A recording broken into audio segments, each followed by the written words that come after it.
Мен бір қызық түсірейін. Алматы облысы, Илийский район, Комсомол округтік жері. Қараңызшы, былай Комсомол мен қарау кетіп бара жатқан жер. Осы жақында ғана жасалған жер, мына жер. Қазақстан Республикасының азаматы ретінде өзімнің ойымды айтқым келеді. Мына жерді міне қараңызшы, ойылып кеткен. Көріне ма, көрмей ма? Осыны жақында ғана, бір ай бұрын ғана жасаған. Міне ана жерде, ана жерде ойылған. Мысалы ретінде айтқанда қарасаңыз, енді біздің налогтан біздің ақшамызға жасалып жатқан жер ғой. Қарап отырсаңыздар. Мынау тек қана қазір Комсомолдың сырт жағы, Қаройға қарай кететін жағы. Мынау мен түсінбеймін қазір. Президент айтты, әділетті Қазақстан құрайық деп. Қандай Қазақстан құрамыз не? Қараңыздаршы. Жолдың сапасын қараңыз. Осыны қалай қабылдап алады? Осыны қабылдап алатын технозорлар кімдер қабылдап алады осыны? Қол қойып, әкімдік қабылдап ала ма? Кім жауапкершілік болған? Кім жауапты осы іске? Қаншама қаражат не, қаншама не ойыл кеткен. Міне қараңыз.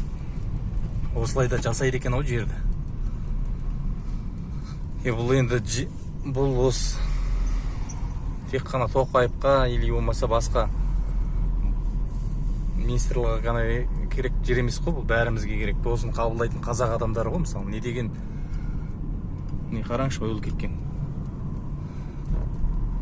Бұны қалай қабылдап алады деймін да, жүректері қалай? Қазақ емес па? Бұл да осы жердің адамы ғой, мысалы. Қабылдап алған кезде қалай қабылдап алады? Ақша беріп, парамен ба? Бұл жерлерді кім тексереді өзі? Мен түсінбеймін, қоғам не болып барады өзі? Әділетті Қазақстан қалай құрамыз мына бетімізбен? Жаңа бір ай болмаған жер ғой, мына жер жасады. Міне қараңыз, полный отырып кеткен жердің бәрі. Мына жерде отырып кеткеннен қазір мына жерден қазір дөңгелегімдіруге болады астын. Жаңа ар жақтан мен бір жерден ұстадым жаңа кочканы. Енді оған кім жауап береді?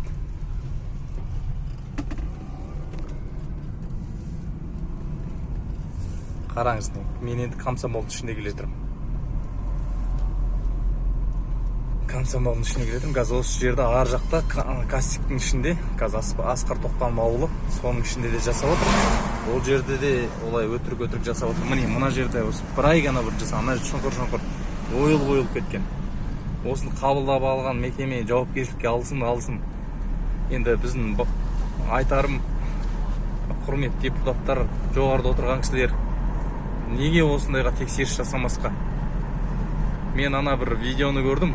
Санжар Боқаев па фамилиясы? Сол кісі мысалы бір ұрлық